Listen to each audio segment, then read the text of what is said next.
ഇതാര്? വലിയച്ഛനോ? Good morning. അല്ല, ഈ സീല് കുത്തി കൂട്ടത്തില് നമ്മുടെ സാധനം ഉണ്ടോ ആവോ? ഓ, പതിവ് മണി ഓർഡർ വന്നില്ലല്ലോ. ഞാനും അത് ഓർത്തു. എല്ലാ മാസവും കൃത്യം 1-ാം തീയതി വരുന്നതാണല്ലോ. ഇന്നിപ്പോ തീയതി 10 സംഗതി എത്തിയിട്ടില്ല. ഓ, ഇന്നും ഇല്ല അല്ലേ? വല്ല പോസ്റ്റിലെ ആണോ? ഏയ്, ചാത്തന്നൂരിന്നല്ലേ സാധനം വരണ്ട്. അവിടെ നിന്ന് മെനഞ്ഞാന്ന് വെച്ചൊരു കത്ത് ഇതാ ഇവിടെ ഒന്ന് കിടപ്പുണ്ടല്ലോ. കുട്ടികളുടെ ഫീസ് കൊടുത്തിട്ടില്ല. അവരിപ്പോ ക്ലാസ്സിന് പുറത്താ. വലിയച്ഛന് വേറെ പണിയില്ലാഞ്ഞിട്ട് കണ്ട തെണ്ടിപ്പിള്ളാരെടുത്ത് വളർത്തുക. അവർക്ക് ഇംഗ്ലീഷ് മീഡിയം സ്കൂള്, കുപ്പായം, കാൽസറായി പോകാൻ പറയച്ചാ എവിടെങ്കിലും പോയി തെണ്ടി തിരിയട്ടെ.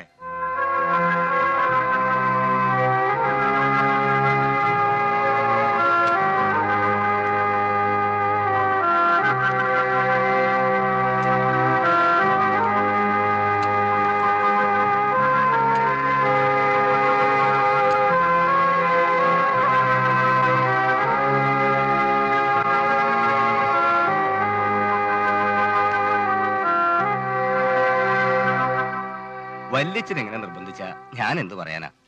മാനേജ്മെന്റ് ഈ സ്കൂൾ നടത്തുന്നത് ചാരിറ്റബിൾ ഇൻസ്റ്റിറ്റ്യൂഷൻ ആയിട്ടൊന്നും അല്ല. ഞാൻ ശമ്പളക്കാരനാണ്. കൃത്യമായിട്ട് ഫീസ് തരാത്ത കുട്ടികൾ ആരാണെങ്കിലും 10 ദിവസം ക്ലാസ്സിൽ നിന്ന് പുറത്ത്. പിന്നെയും കിട്ടിയില്ലേ ടെർമിനേഷൻ. അതാ ചട്ടം. 10ാം ക്ലാസ്സിൽ ഞങ്ങൾ സ്റ്റേറ്റ് റാങ്ക് പ്രതീക്ഷിക്കുന്ന 2 കുട്ടികളാ, ജിമ്മിയും രാജുവും. അവരിങ്ങനെ അകാലത്തില് മെത്രാനച്ഛനെ ഒന്ന് കാണായിരുന്നില്ലേ? ഒരു 2 വർഷത്തേക്ക് അരമന വിചാരിച്ചാല് ഇവരെ സ്പോൺസർ ചെയ്യാൻ പറ്റത്തില്ലേ? പിതാവിന്റെ സെക്രട്ടേറിയറ്റിനെ കണ്ടിട്ടാണ് ഞാൻ വരുന്നത്. ടൈറ്റ് ആണെന്ന് പറഞ്ഞു. ഏതായാലും ഇനിയിപ്പോ 4 മാസം കൂടെ അല്ലേ ക്ലാസ് ഉള്ളൂ. അവര് ക്ലാസ്സിന് പുറത്തുനിന്ന് പഠിച്ചോട്ടെ. ഇപ്പൊ പഠിക്കുന്ന വല്ലിച്ച പ്ലീസ്, അതൊക്കെ സ്കൂളിന്റെ മൊത്തത്തിലുള്ള ഡിസിപ്ലിൻ തകർക്കുന്ന കാര്യങ്ങളാ. വല്ലിച്ചൻ ഇത്രയും പറഞ്ഞതുകൊണ്ട് ഞാൻ ഒരു കാര്യം ചെയ്യാം. പിള്ളേരും മിടുക്കന്മാരല്ലേ, ക്ലാസ്സിൽ കയറിയില്ലെങ്കിൽ അവർ പഠിച്ചോളും. വല്ല ചെറിയ ട്യൂഷൻ കൊടുത്താൽ മതി. പള്ളിമേടയിലിരുന്ന് പഠിക്കട്ടെ. വാർഷിക പരീക്ഷ ഞാൻ എഴുതിക്കാം. അതും ഈ 1 വർഷത്തേക്ക് മാത്രം.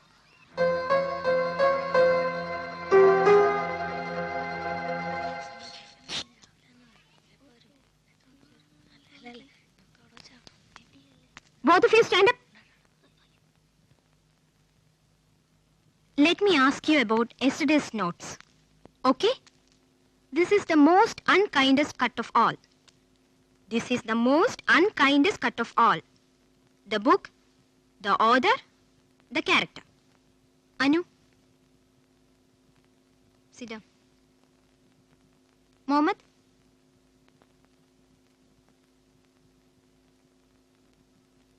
Anyone else? Miss? Yes? Raju, Jimmy, get in. The book is Julius Caesar. Good. Author William Shakespeare. Good. Character Mark Antony. Very good. Fees കൊടുക്കാൻ കഴിവില്ലാതെ ക്ലാസ്സിന് വെളിയിൽ നിന്ന് പഠിക്കുന്ന അവരുടെ കഴിവുകൊണ്ട് പഠിക്ക്. എടാ നീർക്കോലി നാരായണ, നിന്നോടുകൂടിയാ പറയുന്നേ.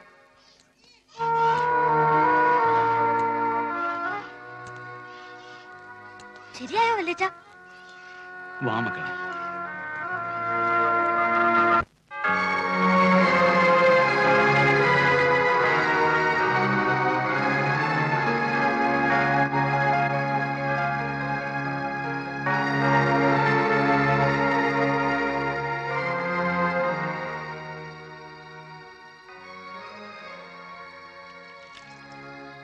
പഠിക്കാനുള്ള സിറ്റി തമ്പുരാൻ തന്നിട്ടുണ്ടെങ്കിൽ ക്ലാസ് റൂമിനകത്തിരിക്കണമെന്നൊന്നുമില്ല, തന്നെ പഠിക്കാം.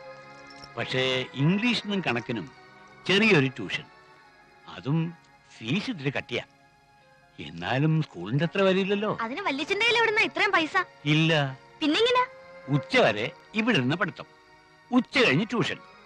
4 ട്രാൻസ്പോർട്ടിന് കയറി 50 1 രൂപ കൊടുത്താൽ പട്ടണത്തിൽ ഇറങ്ങാം. അവിടെ നല്ലൊരു ചായക്കടയുണ്ടോ, മുറുക്കാൻ കടയുണ്ടോ, വയറ്റിലോട്ട് ഇറക്കാൻ കൊള്ളാവുന്ന നാരങ്ങ വെള്ളം കിട്ടുമോ? ഇല്ലല്ലോ. ഇതൊക്കെ നിങ്ങൾ തുടങ്ങുന്നു. അതിന് ഒത്തിരി കാശ് വേണ്ടേ? രാജു, വലിയ ചായക്കടയൊന്നും അല്ല, തട്ടുകട. അരിയാട്ടാൻ ദേ ഇവൻ മിടുക്കൻ, ദോശ ഇടാൻ നീ മിടുക്കൻ. നമ്മളിവിടെ എന്നും ചെയ്യുന്നതല്ലേ. തിരുവനന്തപുരത്ത് പണ്ട് നിങ്ങൾ എക്സ്കർഷന് പോയപ്പോ സെക്രട്ടറിയേറ്റിന് മുമ്പിൽ നിന്ന് രാത്രി തട്ടുദോശ എന്ന് ഓർക്കുന്നുണ്ടോ? അതുപോലെ ഒരെണ്ണം. കച്ചവടം കഴിഞ്ഞ് രാത്രി 8:30 ബസ്സിന് കയറിയാൽ 9 മണിക്ക് ദേ ഇവിടെ ഇറങ്ങാം. കിട്ടുന്നതിൽ കുറെ മിച്ചം പിടിച്ചാൽ പിന്നീട് കോളേജ് പഠിത്തത്തിനും അത് ഉതകും. ഒരുത്തന്നെയും കാല് പിടിക്കേണ്ട കാര്യമില്ലല്ലോ. 77 കഴിഞ്ഞടാ. 77 നോട്ട് ഔട്ട്, ഏറിയാൽ 80. സെഞ്ചുറി അടിക്കാനൊന്നും ഇങ്ങനെ സമ്മതിക്കല. 77 കോലം ഇത്. അപ്പൊ പിന്നെ സെഞ്ചുറി അടിച്ചാലോ? വേണ്ട വേണ്ട, അത് വേണ്ട. എടാ, സന്ധ്യാമണി അടിച്ചോ? അടിച്ചല്ലോ. ആ, അവര് വന്നല്ലോ. ഈശോമിശിഹായ്ക്ക് സ്തുതിയായിരിക്കട്ടെ. എപ്പോഴും സ്തുതിയായിരിക്കട്ടെ. ആ മക്കളെ, നിങ്ങൾ ഇവർക്ക് വലിയച്ഛന്റെ മുറി ഒന്ന് കാണിച്ചു. സംസാരിച്ചെന്ന് സമയം പോയത് അറിഞ്ഞില്ല. പ്രാർത്ഥന മുടങ്ങി. ഞാൻ പള്ളി തന്നെ കാണും. ശരി.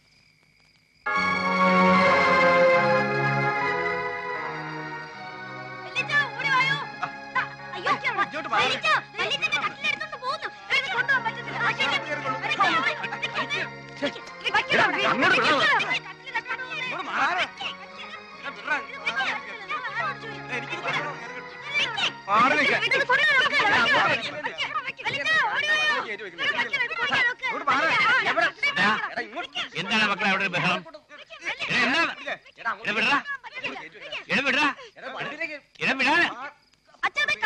അതെ, കട്ടില് തന്നെ. ഞാൻ അവർക്ക് വിറ്റതാ. എന്റെ പൊന്നു വെല്ലിച്ചോ, ഇതുങ്ങൾ എവിടെ നിന്ന് കിട്ടി? മാന്ത പിന്നെ സഹിക്കാം, കടിച്ചു പറിക്കല്ലേ. ചീട്ടിയാണെന്ന് പറഞ്ഞാൽ നല്ല പഴക്കമുണ്ട്. തന്നെയല്ലേ ചിരിച്ചേതലും ഉണ്ടോന്നൊരു സംശയം. വിളച്ചിലെടുക്കാതെ കൊച്ചുവാപ്പി, ഈ വല്യച്ഛന്റെ കട്ടിലേരിക്കാൻ യോഗ്യതയുള്ള ചെതലൊന്നും ഈ ഇടവകയിലില്ല, ഈ പ്രദേശത്തേ ഇല്ല. നീ ആ കാശിങ്ങെടുക്ക്. ആ, എങ്കിൽ പോരട്ടെ.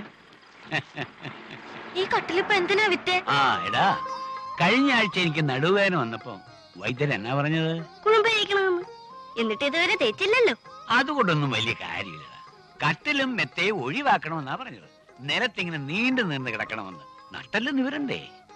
പിന്നെ നിങ്ങൾ എന്റെ കാല് ശ്രദ്ധിച്ചില്ലായിരുന്നോ? ഒന്ന് തെക്കോട്ടാണെങ്കിൽ മറ്റൊന്ന് വടക്കോട്ട്. ഇനി അളയെന്ന് കൊണ്ട് പഠിച്ച് താഴെ വീഴാത്ത കുറ്റമേ ഉള്ളൂ. അവന്റെ ഒരു കഞ്ചാവ് തോട്ടം വെട്ടി തുടരല്ല. ഒറ്റ തരി പോലും ബാക്കി വെക്കരുത്. ആ വേണമാട്ടെ.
രാഷ്ട്രീയത്തിന് പുറമെ പലവിധ കൂട്ടുകൃഷി ഏർപ്പാടുകളും അയാൾക്കുണ്ട്.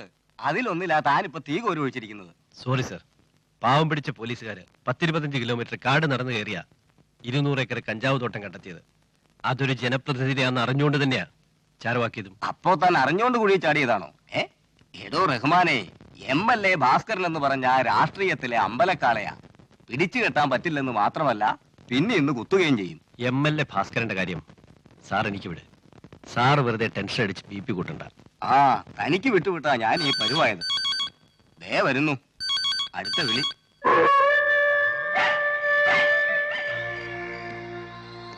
$10 ലക്ഷത്തിന്റെ ചെടയം കത്തിച്ചാൽ ഭാസ്കരൻ അതോടെ കട്ടയും പടവും മടക്കുമെന്ന അവന്റെ വിചാരം. പണ്ടൊരിക്കൽ പാർട്ടി ഓഫീസർ കയറി ഇതുപോലൊരു അധികപ്രസംഗം കാണിച്ചു. വടിവാളും നാടൻ ബോംബും ഒക്കെ പിടിച്ചെടുത്ത് കേസാക്കിയപ്പോ അത് IPS തലയിൽ കയറിയ നെകളമാണെന്നേ ഞാൻ വിചാരിച്ചുള്ളൂ. പക്ഷേ ഉടനടി തീർക്കേണ്ട മറ്റൊരു കണക്കുണ്ട്. അതിന് വെച്ച് നീട്ടിയാൽ കച്ചവടവും പൊളിയും, പാർട്ടിയും പൊളിയും. മിനിഞ്ഞാന്ന് രാത്രി SP അബ്ദുൾ റഹ്മാന് ഒരു അനോണിമസ് കോൾ ചെയ്യുന്നിരുന്നു. കൃത്യം 10 മണിക്ക് കമ്പക്കല്ലിൽ കഞ്ചാവ് പൂത്തുന്നായിരുന്നു മെസ്സേജ്. ആ മെസ്സേജ് പോയിരിക്കുന്നത് ഇവിടെ നിന്നാണ്, ഭാസ്കരന്റെ കപ്പലിൽ നിന്ന് തന്നെ. ആരായിരുന്നു ആ double dealer?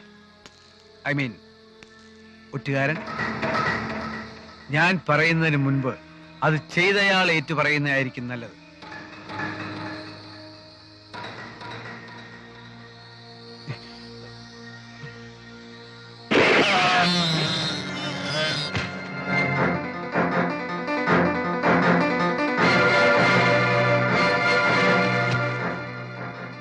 This is a simple professional punishment.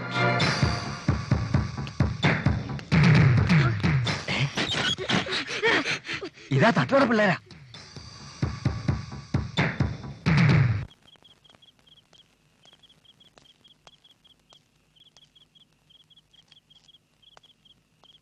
നേരത്തെ വരാമെന്ന് പറഞ്ഞതാണല്ലോ. ഈ പിള്ളേര് എവിടെ പോയി കിടക്കുക? എന്താണ് എന്താണ് എന്ത് പറ്റി? ആ എംഎൽഎയുടെ വീട്ടില് ഞങ്ങൾ കണ്ടു. ഒരാളെ വെടിവെച്ച് കൊന്നു. അയ്യോ പോലീസ് അയ്യോ അയ്യോ അയ്യോ അയ്യോ അയ്യോ അയ്യോ.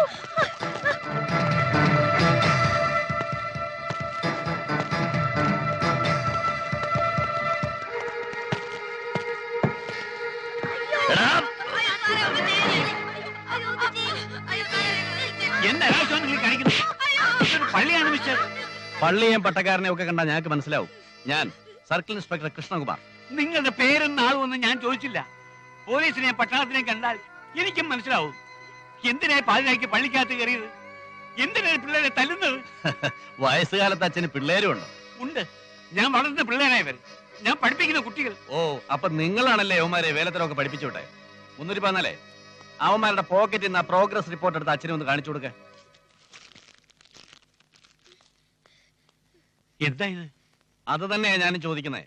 കഞ്ചാവാണിത്, കഞ്ചാവ്.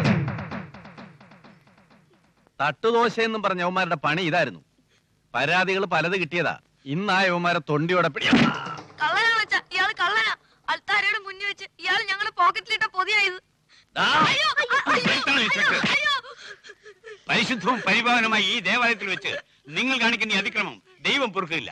കണ്ടല്ലോ ഇയാളുടെ മക്കളുടെ കയ്യിലിരിപ്പ്. നാർക്കോട്ടിക് ആക്ട് പ്രകാരം കഞ്ചാവ് കൈവച്ചതിന് നിങ്ങളെ കൂടെ അകത്താക്കേണ്ടതാ. തൽക്കാലം ഞാനത് ചെയ്യുന്നില്ല. പേടിച്ചിട്ട് തന്നെയാ. നിങ്ങളുടെ ആൾക്കാര് നാളെ കൊടയും കുരിശും എടുത്ത് വഴിയിലിറങ്ങുമല്ലോ. ഒരു ഹിന്ദു നസ്രാണി പള്ളി വന്ന് മതസൗഹാർദ്ദം തകർത്തു എന്നും പറഞ്ഞു. വലിച്ച് കേട്ടോ മരിച്ചേപ്പിലേക്ക് കേട്ടോ.